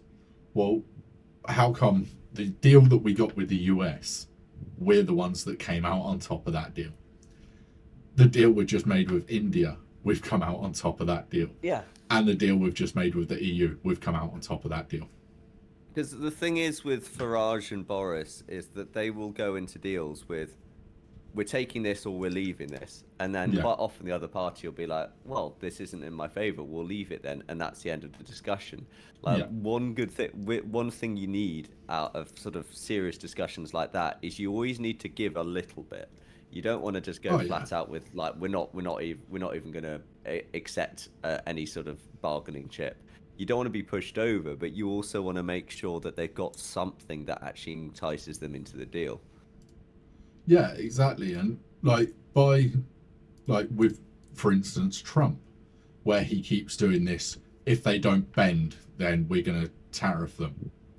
he tried that with China, and he's ended up dropping the tariffs Yeah. because they weren't gonna China bend. just they literally wouldn't even take his call. They like, and they decided that they would talk to him when they knew he was in a meeting with Russia. Yeah. And they literally turned around and said if he didn't respond while he was in that meeting with Russia, then they weren't coming back to the table. So he That actually, is a power move. Yeah. That is a fucking power. so Damn. he But had this to is the thing, leave though. that. Because I think so much of it comes down to personalities, but it really shouldn't. Because at the end of the day, the facts speak for themselves. Like as it currently stands, the China export to pretty much every country on the planet. So much of what, even in the UK, so much of what we use comes from China. That Yeah. they have that economic power. They have the ability to go, oh fuck you then. Whereas America doesn't. This is the thing that blows my mind about Trump is he talks a big talk, but the reality is that from an economic, at least trading Made perspective, in China. America doesn't really have a leg to stand on. It's not actually exporting that much. It's No. like I can see what he's doing from the point of view of, and I kind of agree with this, of trying to kind of bring things back home and then have more try and rebuild the sort of their self-sustainability as a country. But you can't just bully people into playing your game if they're not gonna, because they're independent nations. They're gonna do what they want. Yeah. Like, and that's the thing as well with like Trump. I can respect the idea that he's got of bringing the manufacturing back to the US, blah blah blah. Great idea. Execution's all wrong because something like that is that's a 20-year plan. It's not an overnight thing. You can't just Yeah. do that in a global world, especially in a country like America that's essentially built as pretty much from the ground up built this global economy. They got so many big multinationals that have essentially become bigger than the United States themselves. Like think of McDonald's. It's basically a country in its own right at this point. Yeah. And that's the thing.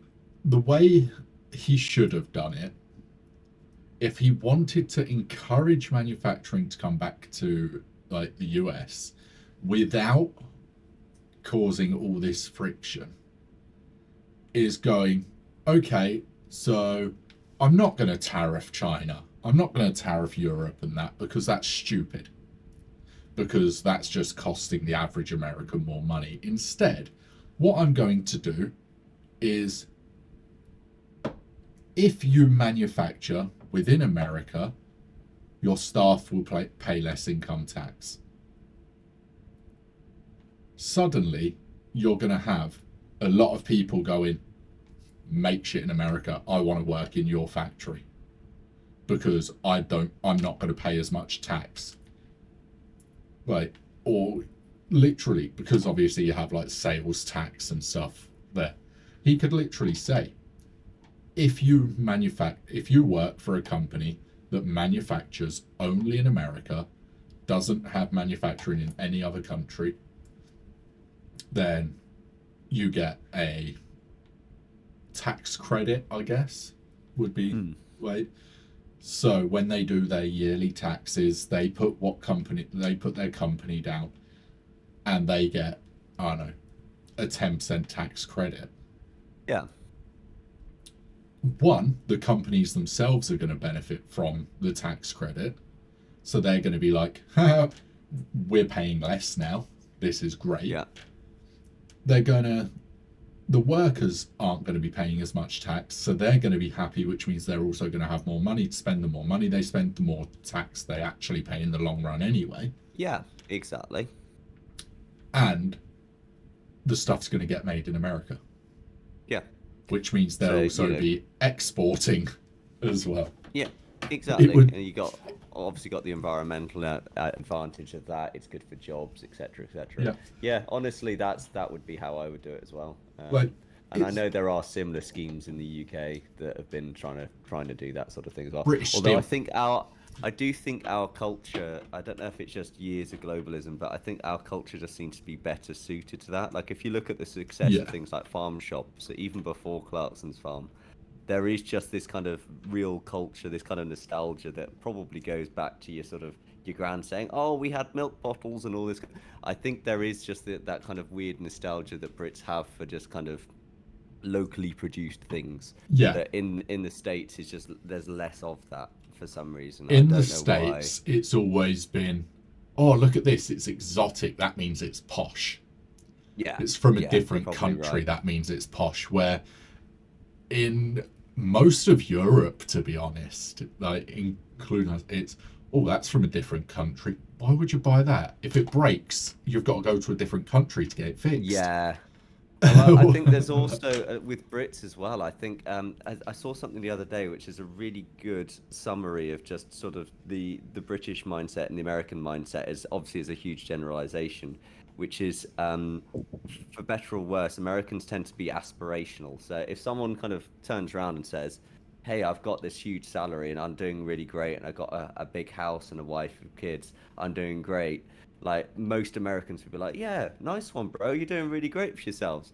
Where if that happened in the UK, most people would just be like, "What the fuck? Why are you telling me that?" Like, Yeah. well, you know, you're arrogant prick kind of thing. There's Yeah. a slightly different kind of mentality, and like, not really saying one's right and one's wrong, but just the way we tend to be is that we tend to lift up the humble and the sort of like the understated. Like the comedian that the type of comedy we tend to like a little bit more in the UK is the guy that goes up and says, "Oh yeah, you know, like for example, there's one I saw in my local newspaper. There's a comedy show that's coming up, coming up soon, and one of the rising stars that's the main headline act is a disabled guy in a wheelchair, and he's known for his self-deprecating humor." Yeah. And that's why he's a rising star, because it's all like jokes about sort of him being disabled and things like that, because British people for whatever reason seem to love that kind of like putting yourself down. Yeah. Whereas Americans, it's always like, "Yeah, I'm the best," and that's seen as like aspirational. So I think there's probably an element of that where we like humble, we like kind of raw, we like sort of a bit imperfect. I have a theory that on why we're like that. Yeah. We know we committed a lot of atrocities in the past.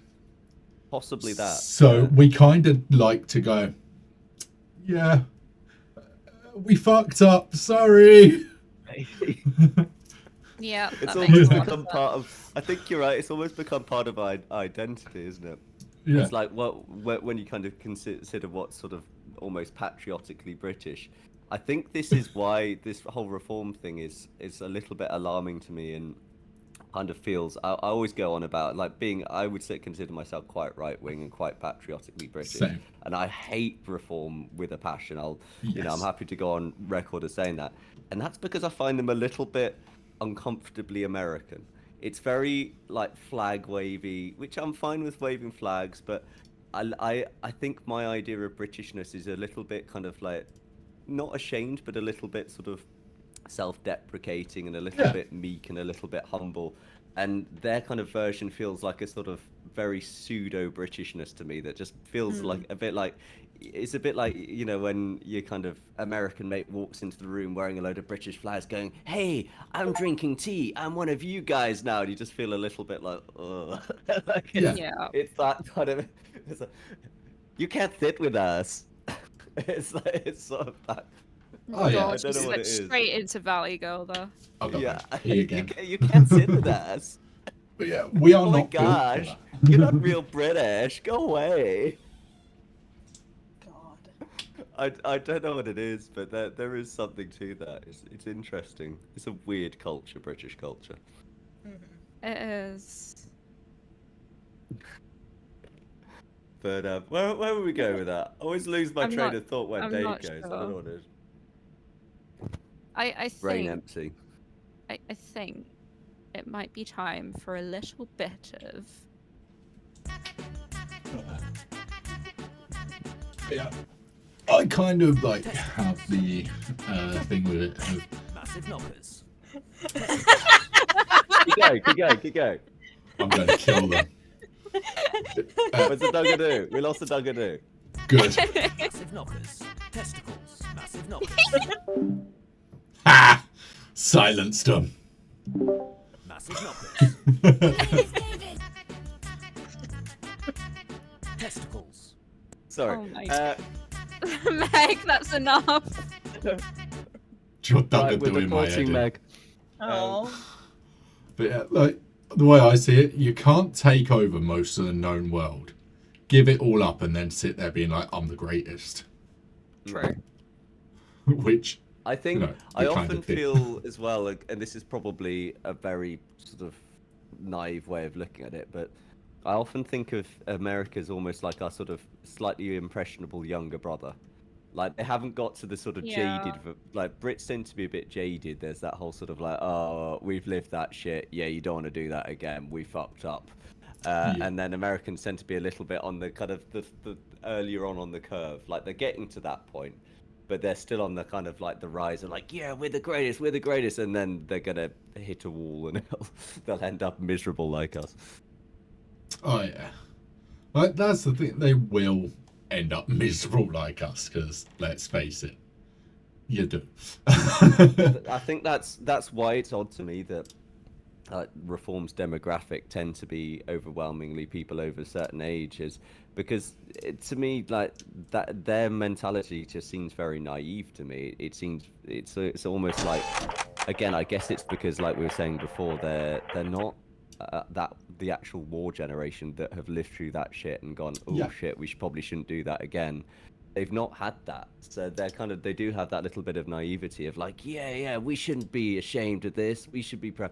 And I'm not saying you should be ashamed. I'm a proud Brit, I'm very patriotic, but I think a fundamental part of that is that kind of self-awareness. It's that sort of like, you know what, we've done some pretty bad shit, like this has happened, like we're not perfect. It's that imperfection is the bit that makes me proud.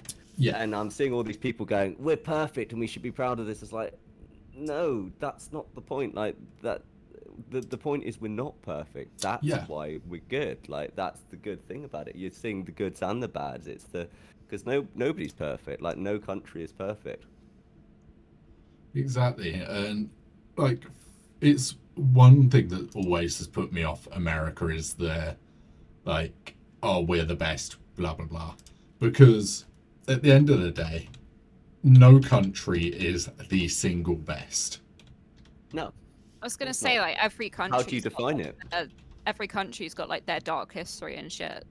Like It's all relative. It's all subjective. Like there is no quantifiable way you could define the best country unless you're literally doing it by raw statistics.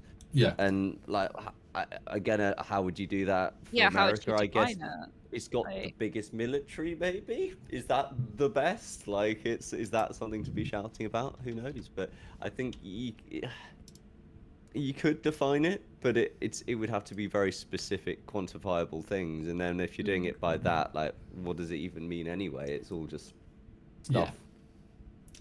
Like at that point, it's kind of like, well, you're quantifying it by statistics that don't even affect everyone. Yeah. Like, I don't care which country's got the biggest military. I care about which countries treat their disabled the best. Yeah. Like, things like that are what matter to me. So, you might have the best military, but if you treat your disabled like shit, half the people are going to be like, well, you're a shit country. Well, also being brutally honest, if you were to define it by something like military, if your city gets nuked, none of that matters anyway. So Yeah. and we're at a weird point in history now where there's so much army, so much technology, military technology, that if even a smaller country like, for example, Israel, started nuking places, you'd still wipe millions and millions of people out, and almost wouldn't matter where those nukes came from. That would just be a world-ending event. So it's the size of military almost doesn't matter anymore. Yeah. Right. Shall we get on with some Jackbox then? Well, we probably shouldn't we? I've just talking for a realised while. we have, yeah. Yeah. We have been yapping a lot. M would be pleased. There we go. I've put the code in.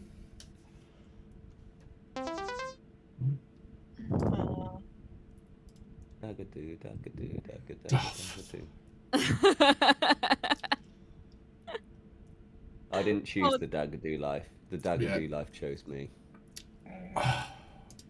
Which You're one of you welcome. fuckers is Dugga?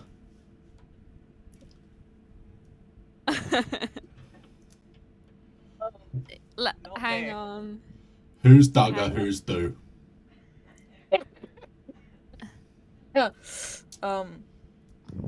No one. Noah? That- Noah is no. Come on, No. Rob, get into the Jackbox.tv. What if I already am? I was gonna say. Damn it. Damn Yes, it. Me and Meg were gonna do denied, it and Ray. Rob fucking ninja. Denied. Fucking denied. I am going to beat people. I can't believe I got ninjaed. I can't Devastating. believe I it. knew as soon as I heard Mega done Dugga, I was like, I know what Ray's doing, and no, not happening. Sorry, You mate. ninjaed me. It's a ninja sex You're gonna have party. to. You're gonna have to use your brain now, Ray. You're gonna have to think of something other than Dugga-doo. What are you gonna do? Or you could be Dugga-doo. You could. You Yeah. see? Thinking outside the could. box, improvise, adapt, overcome. Bear Grylls this shit. Right. Poor Dave. I still feel like I'm Magadoo with my hat. Oh my god. God. Magadoo, Magadoo, Magadoo.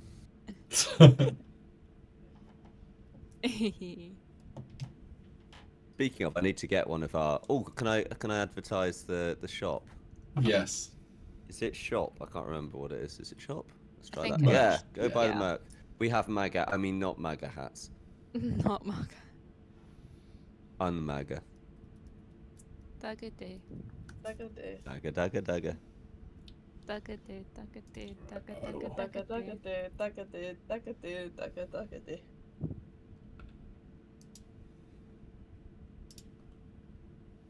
Dugga-doo.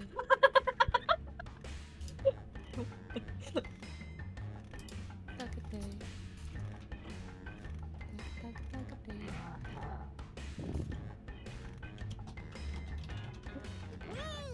Cool, done. Oh yeah, it definitely seems like we're definitely getting a new Saw film.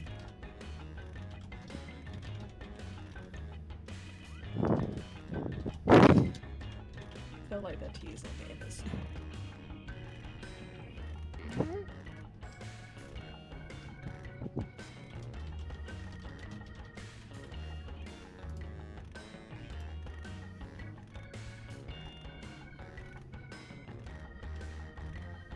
Oh, thank God it's not Spiral 2. Oh, fuck yeah.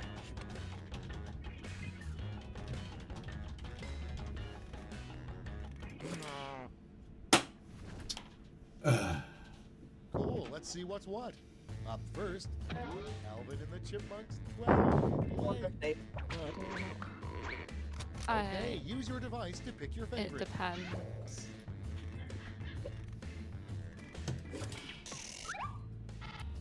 I'm gonna kill someone. He used an American term there. He said, I'm a kill someone, which actually basically means that you are, I am going to kill someone. Give 'em your solo score. Grammatically speaking. It's voting time.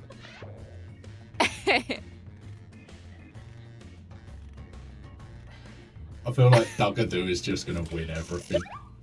Get your hands off my penis. Get your hands off my Dugga-doo. Dugga, don't touch that. Being honored as zoo employee of the month. Vote now. Children.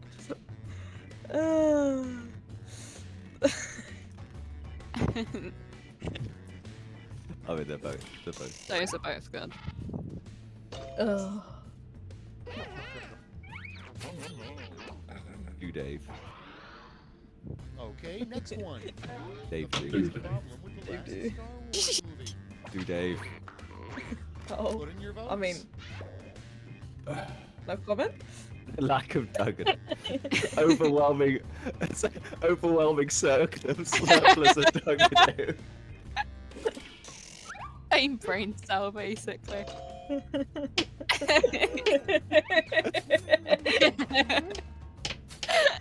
Oh my god, this is the new dignity. I love That's it. round one. Let's see how the scores shook out. Oh, I want to kill No me. Dugga too. Can't believe I'm losing to fucking Dugga. Time for round two, where It's everything is okay, worth I'm lost two and times I'm as much Dugga. as that silly round Dugga one. doo, Dugga doo, Dugga Dugga Dugga doo.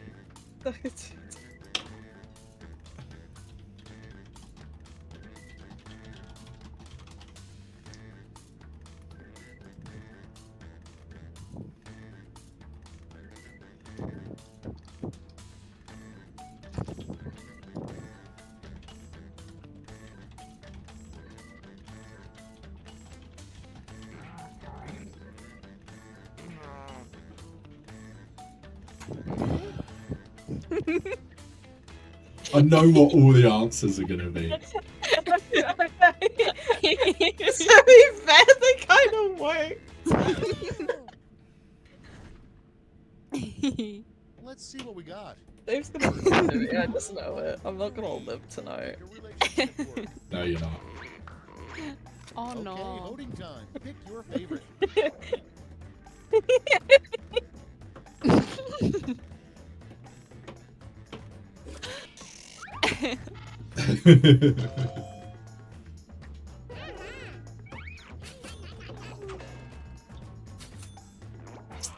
Oh, Our next prompt is a good name for a Christian I love water how park. far Dugga has come.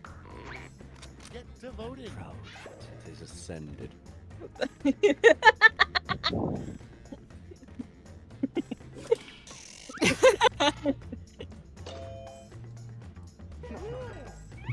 Dugga, don't touch me there. Next on Oh the my list. god. What happens when Dug you dug have did did 10,000 diddle do. Dugga doo. vote on your devices?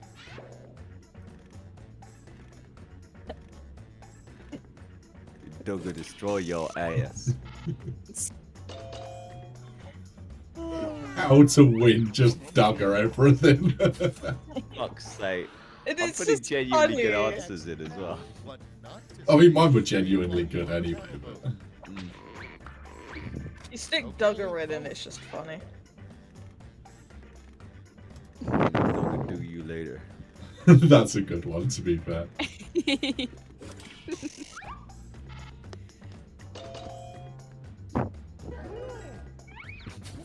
I mean, to be fair, I'd prefer hearing "Gonna Dug You Do You Later" than just Dugga.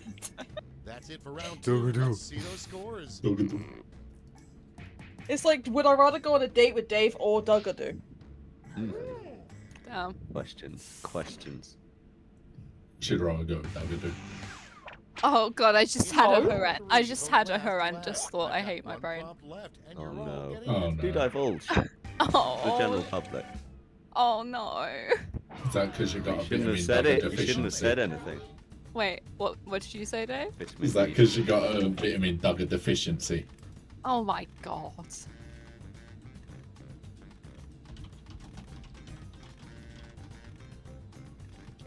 Oh, I was wondering what comic I was completing.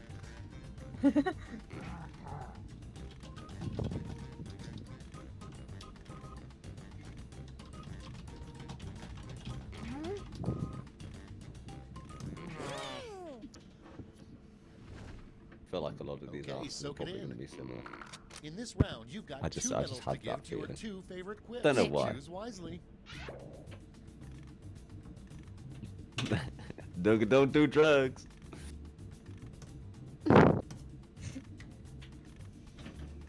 Really, Dave? Really? What did I miss? What did I miss? Look, I didn't want to go the normal route. It would have been too easy. All right, let's see where those medals Imagine. went. Here's the All silver. the people living for today. Oh, Let's translate that into points. Imagine being bullied for a goddamn vitamin deficiency. Couldn't be me. The Dugga D.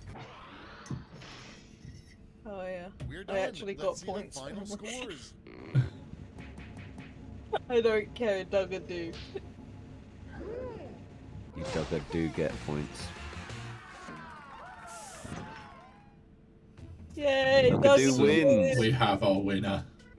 Well done. Hell yeah. So put that in the thing. Yay! Which, that's our 4th one as well, so.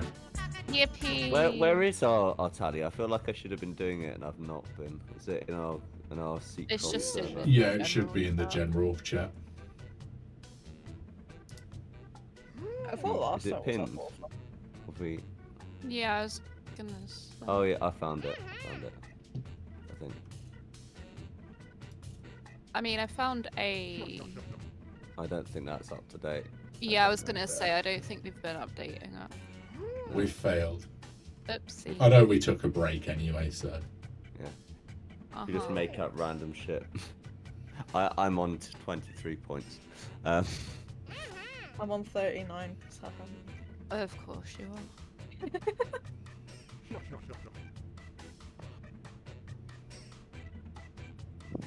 Yeah, we ain't going. I mean, you could always look back on the VOD. Yeah, Do it that way. I mean, I could always check on our YouTube because that's where the podcasts are. Yeah, I was hey, gonna YouTube. say, literally Wait, just go back on the. I'm gonna do mod Other one. duties. Let's go. We haven't But got that YouTube. is, we don't Yeah, have we one for don't. YouTube. Hang on. We should Let's have find it. one.